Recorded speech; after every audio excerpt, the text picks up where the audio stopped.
Odd. So thanks for taking the time to attend, everybody. I think we're up to 62 people on the live chat now in the other room. So thanks for taking the time out of your days. With the UK entering our second lockdown, I thought it'd be a good opportunity to speak to a few different tech leaders across a range of industries and sectors, basically to find out if it's had any impact on their specific verticals, and also a bit more of a wider discussion around working from home, technologies, any predictions for hybrid working, and that sort of thing, really. So I'll do a quick intro for each of the for the guests. So we've got Simon speaking, who is the CTO of Quizzic, which is a company in the education technology domain. We've got Joakim, who's the CTO of Misa, which is in the sort of hospitality area. We've got Paolo, who's a dev manager for advanced design technology, which is in the engineering space. And we've got Lewis, who is the head of software development for Simple Stream, which is in the media and TV area. And obviously, I'm Alfie Whattam, the host of the London Tech podcast and this webinar. So thanks for everyone for joining. I'll go through a couple of questions that we've got and that are coming through in the chat, and then just sort of 1 to 2 minutes per answer from each of you, if that would be okay, guys. So we're on track for a finish in sort of 30 to 40 minutes or so. So let's start off in no particular order with Simon. One of the questions coming through is all around sort of the impact that lockdown 2.0 has had perhaps on your businesses or your sectors in general. Obviously, you guys come from different areas of tech, right? So Simon, has lockdown COVID had much of an impact on edtech, positive, negative? What's sort of your experience been? Well, I mean, yeah, as an industry, and without sounding opportunistic about it, it's been very good for edtech, of course. It's one of those things where, depending on the areas of technology or education that you're working in, obviously it'll have better or worse impacts. We are historically in the private sector, so we don't do an awful lot of work with schools, or that's expanding rapidly. So that's the thing that we can see most immediately, is that we've traditionally been in the adult post-beginner learners market, which is very B2C, one-on-one type learning market, but we're now expanding fairly rapidly into more senior, that is older A-levels type education. And that's almost been thrown upon us to a degree. It's not something that we focused on previously, but we're now rapidly adjusting our tools to try and accommodate that new market. So from a strictly commercial perspective, it's been very good for EdTech generally, and certainly for us as a company, very good. Interesting, because obviously some sectors it's had a positive effect on as opposed to the alternative. So interesting to hear that that's sort of the way it's gone in your world. What about you, Joakim? Because obviously at Misa it's quite a different business. What sort of effect has COVID and lockdown had on you guys? Well, I think it's safe to say that the travel industry as a whole is pretty dead at the moment, because when you can't go out, you obviously can't travel. So I think the silver lining for us is that as a startup, it gives us really the time to like really prepare for when travel starts to come back again. And it might sound strange, but it is positive from my point of view, because it gives me, myself and my team the opportunity to sort of not re-educate themselves, but to go deeper into other areas than we work on a day-to-day basis, so to speak. So I think the effect of it, I mean, we're already used to work over video conferencing, as we have a distributed team in Sri Lanka and here in London. And you know, the effect on our business is, as I said, as an industry, is quite severe, but again, it gives us the time to get prepared for once travel comes back again. Yeah, absolutely. I hear a lot of businesses using this as an opportunity to upskill, to develop, to train, and that sort of thing. So good to hear that you're at least taking advantage of the of that time that you've got available to get the team ready for those kind of things, right? What about yourself, Paolo? Advanced design technology is kind of engineering-ish, right? What sort of impact has COVID and the lockdowns had on you guys? Yeah, so we develop software for mechanical engineering applications. And so obviously these kind of machines are still being built and are still required, and therefore sort of the business sort of is going on. We have lost some customers as far as I know, but because of some factories were closing, so there was this kind of problematic. But sort of we're keeping going. We too had a few developers working offsite, so that's something that didn't give us too many problems. We were already sort of prepared for sort of working remotely. I think one important aspect is actually sort of we are trying to keep up the communication going between people, because obviously working remotely can be a bit of a kind of a solitary experience, and then depending on the developers, because it depends if you've got families rather than you don't. So that's something that we always try to do, to try as much as possible to keep kind of people in the loop. And it's kind of psychologically, I think that's something that is very important, that we have to put a lot of effort in doing. Yeah, that's an interesting point. I mean, the machines are still running that your clients and stuff are using. So obviously there is a demand always for the software and that sort of thing. Lewis, obviously media, TV, I imagine that's had a positive impact, but what sort of experience has COVID had on you guys? I think it depends on the content that our clients are providing. So if it's, like a Netflix model providing video and content on demand, that's great. They're consuming a lot more. When it comes to more live events, so we have a client called BKFC, so Bare Knuckle Fighting Championship. So their live events have been almost disrupted by COVID, unfortunately. So I would say it really depends on the client's content and whether that content becomes quite niche as well for them. So for us as a business, we haven't been impacted as much as our clients. Depends on what their content is providing, since we are business to business. But we've been quite fortunate in this current situation. Good. Well, it's good to hear that, for the majority of people, it has had some positive effects and that sort of thing, whereas other businesses perhaps not quite as much. But what about when it comes to actually working from home? Because obviously we've been thrown into this situation, right? And for a lot of people, they were already working from home beforehand, so less of an issue. But for some people, it's been quite an adjustment. And a lot of people are writing right now in the chat. We've got 72 people right now. And one of the common themes that keeps coming up in the questions is working from home has been a challenge for a lot of people, which was expected, I suppose. And we had similar questions come through last week in the last similar panel discussion. But what's everyone's views around tips for working from home? Any advice they'd give to people that might be struggling to sort of deal with this change at the moment? Just to sort of change up the order a little bit. Paolo, do you want to kick it off, mate? Yeah. Well, so I think that one important thing is being still able of kind of separating like the sort of working life from your sort of home life. So you should stop working. You should have your weekends, and get your distraction, because sometimes sort of I think working from home like this, sort of the separation between sort of work life and private life kind of gets a bit blurred.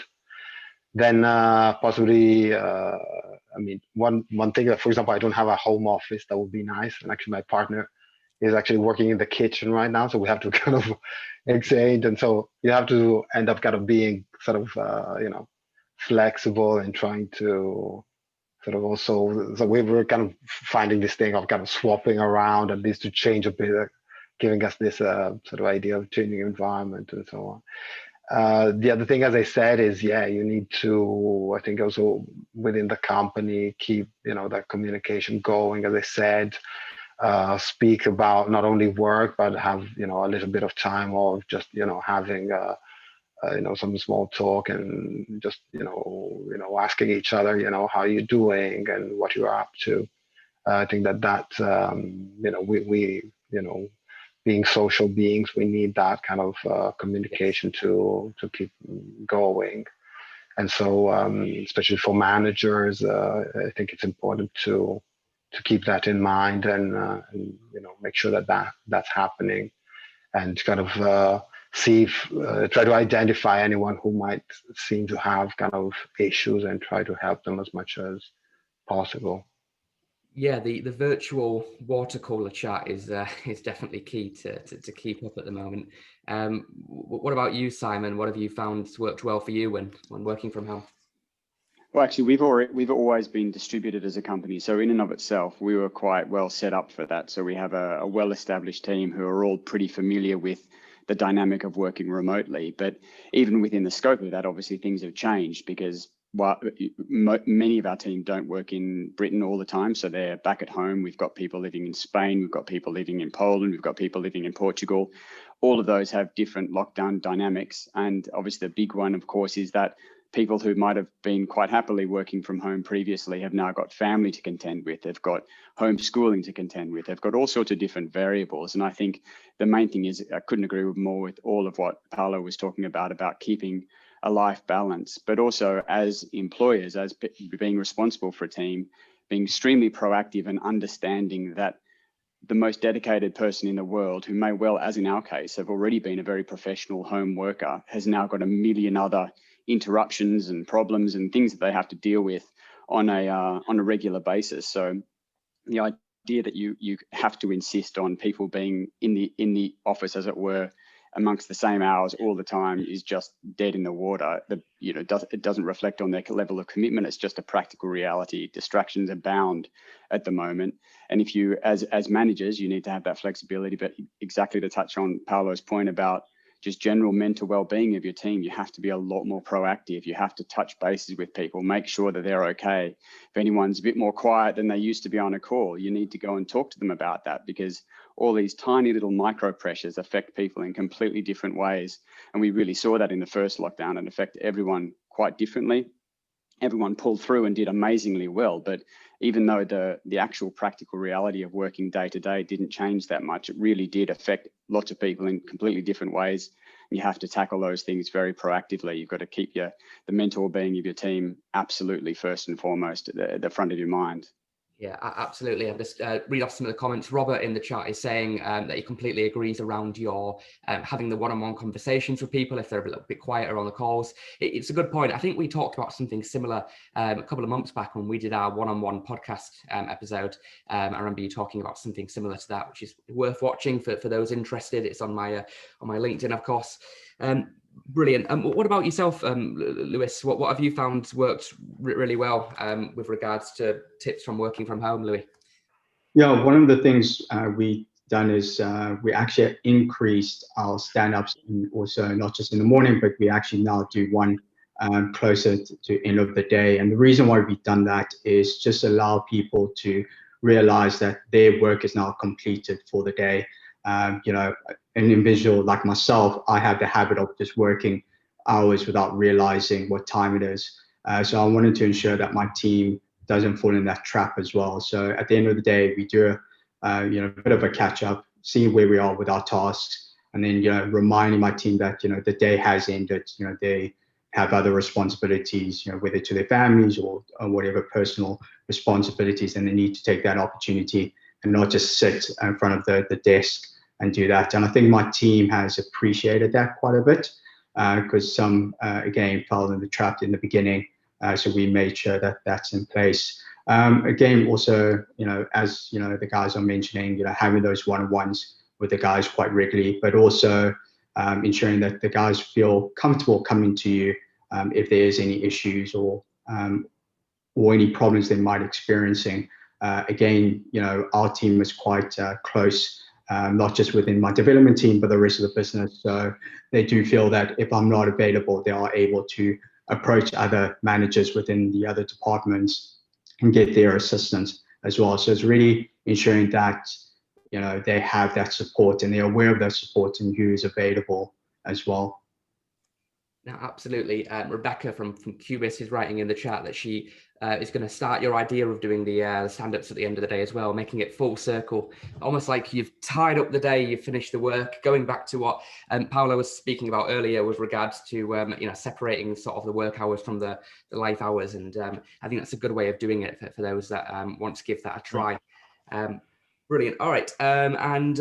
Joakim, what do you think regarding sort of tips working from home? Have you got any thoughts or ideas regarding that?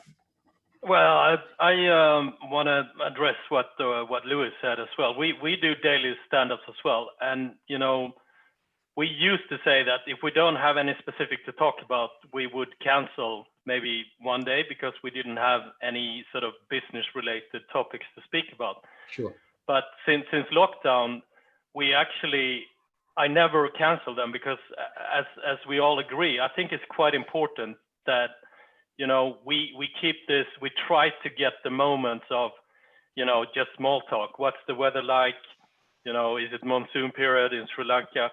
Just the, you know, the non-business related talk is quite important, I think. And from a personal experience, during the first lockdown, I was used to sit on a desk, but I had not a proper chair. I didn't have a proper desk, and it was quite uncomfortable. So I could do it maybe once a week and still get along. But what I did was to buy like really good equipment, the same equipment as I have in the office, a big screen, proper desk, and also a proper chair, because you spend so much time in the same space that it's really important that you're comfortable while doing so. I mean, I've been speaking to friends, and they're in a more difficult situation because they share a flat with flatmates. They don't have a sort of dedicated space to sit at. And if you spend 8 to 10 to 12 hours a day on a video call, you know, you're going to get exhausted and, you know, mentally exhausted as well quite soon. So I think, you know, self-care, and I also encourage our teams to, you know, if they need anything, if they need a new headset, if they need an upgrade in broadband, because, you know, as you all know, a bad connection is worse than no connection. So it's so frustrating when you can't hear and the video is chopping and all of that. So I really try to encourage everyone to just tell me, do you need anything? And I'll do my best to supply it, because, you know, this is the reality for now. And I think it's going to be the reality for a long time forward as well. Yeah, no, absolutely. Can I add something? Actually, another aspect that I think that it's important to touch is also kind of doing sports. You know, keeping moving. So during the first lockdown, I actually started jogging with my kids, so they were home, and I forced them to come jogging with me, and actually it was a sort of good experience. I used to sort of cycle, you know, commute to work cycling with a foldable bike and the train. And actually I'm missing a lot that, because I was doing my little, you know, activity, you know, 5 days a week, and also, you know, actually sitting at the desk such long hours, you know, you end up having like back pain and so on if you don't also do some, you know, some activity. So that's something that, you know, people must do, and good to encourage them to do. It needs to be sort of a non-negotiable thing that people sort of set with themselves, really. And Joakim, Mohammed in the chat is talking about how he loves your chair idea. He's just ordering himself now a new chair on Amazon because he's been sitting at his kitchen chair for the past couple of months. Brilliant. All right. What about in relation to technology, right? Because, you know, with us all working in tech, surely there's some tools, some software that we're all using, apart from Zoom, apart from Teams, which could be quite helpful with regards to this. Simon, do you want to kick it off? Have you got any tools that you'd recommend people check out? Well, yeah, apart from obviously the really good internet connection, which is vital, the premise is anything that cancels noise, background noise, is gold. So these headphones I've worn into the ground, they're sort of starting to rub against my ears. I've worn them so much, but anything that can cancel background noise just reduces the amount of stress in any kind of encounter that you possibly can get. There's lots of things you can plug into Zoom. It's just totally slipped my mind the name of the something.ai. We don't use it. We've got headsets for it, but there's a number of different ways that can filter out that background noise. And yeah, that is just the number one investment for any team, I think. And also don't bugger around with free Zoom. You know, I don't have any skin in the game, lest anyone think I'm getting a commission, but you know, that 45-minute pause thing, it can just be so disruptive. Even if it's not your whole team, get a few people to do it. Just pay that $7 a month or whatever it is to make sure you're not disrupted at key points, those sorts of things. I think now more than ever, it's about reducing little friction points that you can sort of glaze over when you're next to somebody, because you can reach over and, you know, whatever you need to do in that sort of thing, but just little bits of friction. Because I think, yeah, the sum total of all these things, high-tech workers, we're a pretty resilient, you know, bunch, but just tiny little micro stresses all start to add up. So anything that you can do to get rid of those makes your workday and your, you know, your ability to perform professionally go that much more smoothly. Yeah, definitely. The Zoom upgrade is a game changer. We've got 82 people in the other room now, but if we had them all on one call, it would be carnage with muting mics going off and lag issues and all that sort of thing. So yeah, I second that absolutely. What about yourself, Louis? Have you got any recommendations regarding technologies when working from home? It all really depends on the industry, but you know, with us, we are video streaming, so we need various devices to test and things. So you know, if your team is required to have various devices, what we've done is we've got a tracker that everyone kind of puts what devices they have at home, whether it's iPhones or Android or whatever they have there. So if you need someone to help you test, you know, you can go on there, see who has that device for you, and you know, be able to kind of interact with that person as well and do a bit of like pair programming and testing it. And if we are missing that device, you know, we just order it for everyone. So I think one of the kind of the stressful things for developers, you know, especially in my industry, is that they don't have that device anymore. It was in the office, now they don't, and it gets quite nerve-wracking for them that, you know, they're not able to test their code, especially for our clients. So yeah, I just recommend, you know, at least having some type of tracker that allows you to know what devices are available between individuals, whether it's a personal or work device. And that also just creates that opportunity for people to, you know, interact with each other while they need that assistance, instead of just being in isolation and, you know, working on their own stuff. I like that idea. I haven't come across that before, but that's good. And quite a few people in the chat are sort of doing thumbs up as well. So hopefully they like that as well. Okay. Joakim, what do you think regarding technologies when working from home? Well, I'm kind of surprised that none of the video streaming companies are applying the same sort of technology as the movie streaming companies, because if I go on Netflix or any of the streaming platforms, you know, the quality of the video and the sound will adjust automatically. But I don't find that in video conferencing platforms that, you know, if someone has a bad sort of connection, that it actually turns the video off automatically to just save bandwidth. And to Simon's point, it's so disruptive when, if you're a team and you have to struggle with one or two team members that can't communicate the way you're supposed to. And to Lewis's point, to keep track of all the devices that, you know, your teams are using. We're using a sort of SaaS software called Jump Cloud, and all the devices that are company owned is registered into that sort of application. So I know exactly what they're using and, you know, which versions and things like that. And it's not a matter of spying on the employees. It's just keeping track of all the sort of hardware assets. And, you know, if someone leaves the company, I just remove their login, and all of the SSH keys to all the servers, to all the assets that we have is deleted instantly.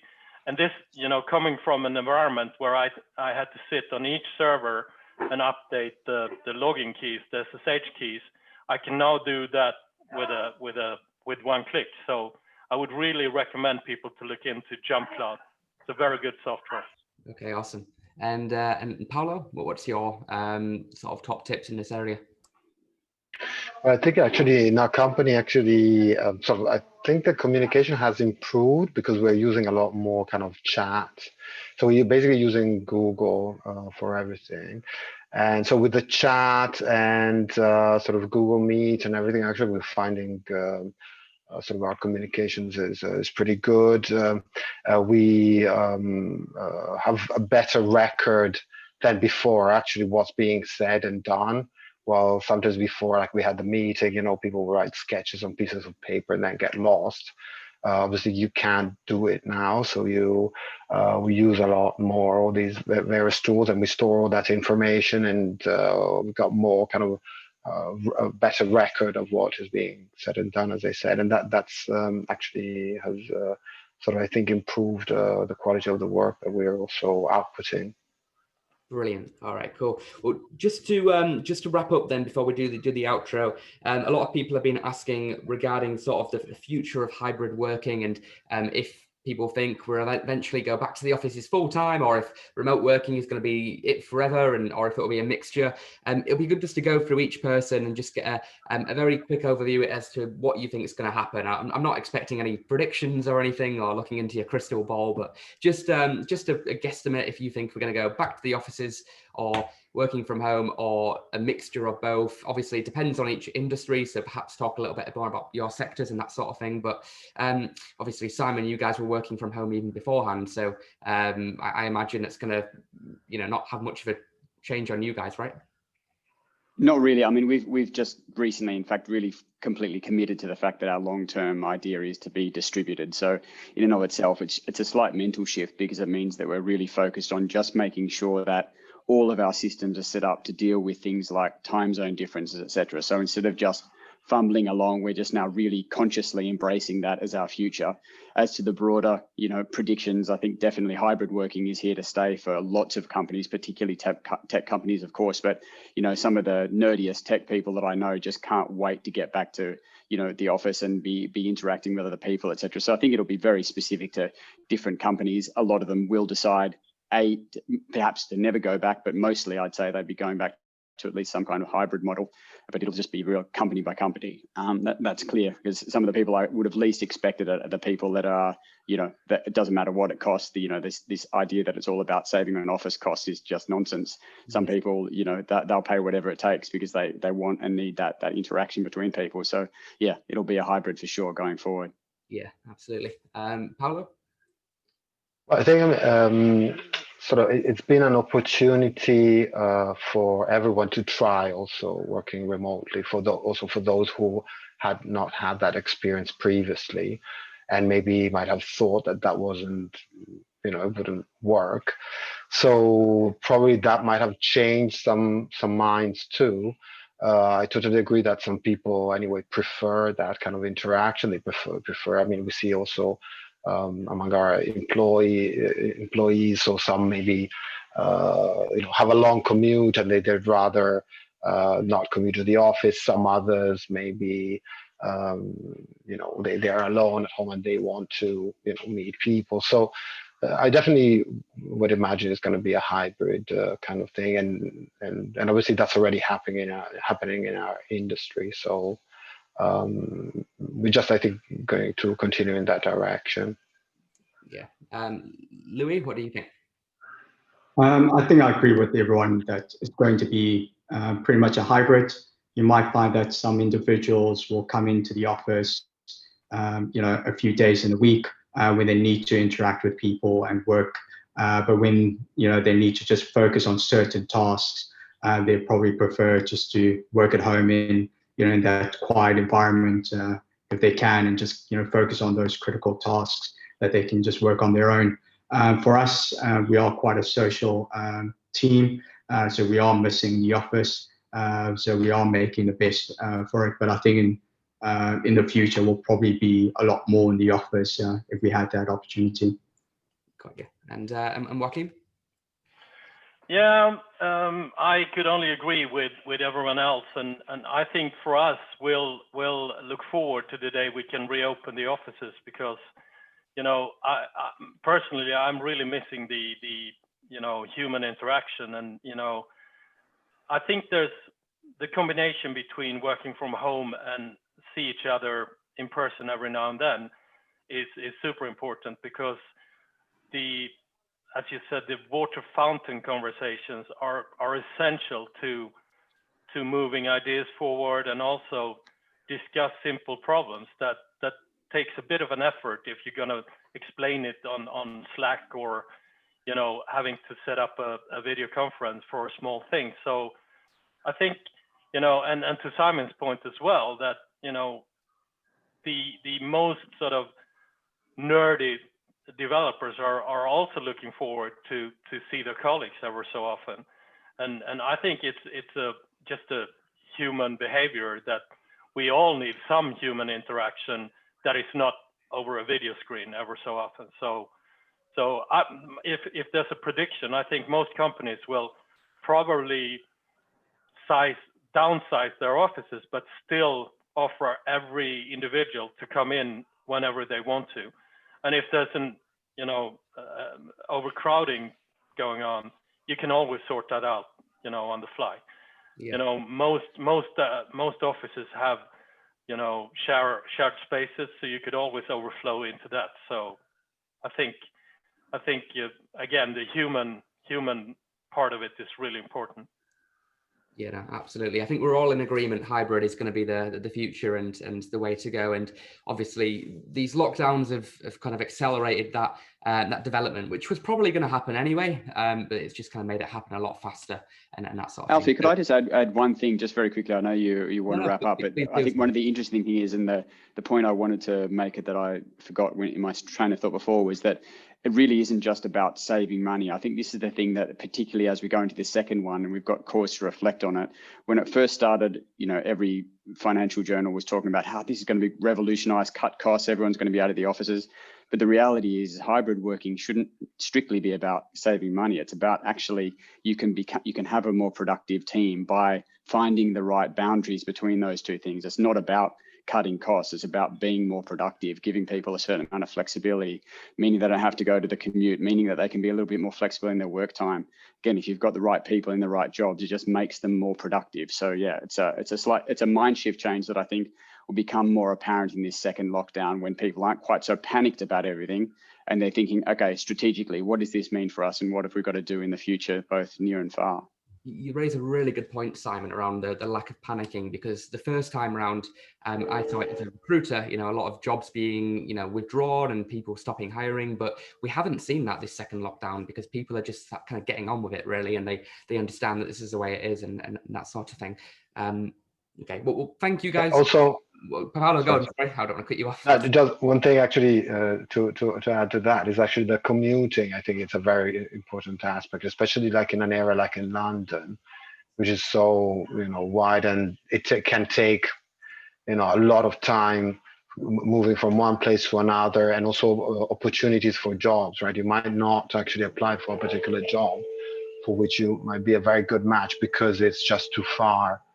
And then this aspect, actually, I think that working remotely is the way to go, because it allows you also to source those skills from people that maybe wouldn't have before had the opportunity of working for you. So that's a great thing. No, absolutely. It brings you a global talent pool as opposed to people that just live nearby. So absolutely, yeah, it's another good thing that we get from all this. Can I just say, we've got 96 people watching this. This is more than double what we had last time. So that's absolutely brilliant. So thank you all for tuning in and watching. And can I just say once again, thank you all for the speakers for taking the time, because I know you are all very busy with your different businesses, but obviously the London tech community seems to get a lot of value out of these as they keep coming back and back to them. So thanks very much for everyone for taking part. So for those that dialed in a little bit late, because I know that most of the people watching kind of came in about the 20-minute-ish mark, the video recording will be available today on my LinkedIn. So to search Alfie Whattam on LinkedIn, and you can see the video in full on there later on today. And then for everybody watching as well, just make sure you share it with their teams, so everybody can kind of get the insights and ideas from different tech leaders in London. So yeah, but once again, thank you so much for everyone for watching. Thanks to the speakers, and we'll see you in a couple of weeks for the next one. Pleasure. Thank Thanks, you. Alfie. Thank you. Thanks, Thanks. Bye. Bye. Bye.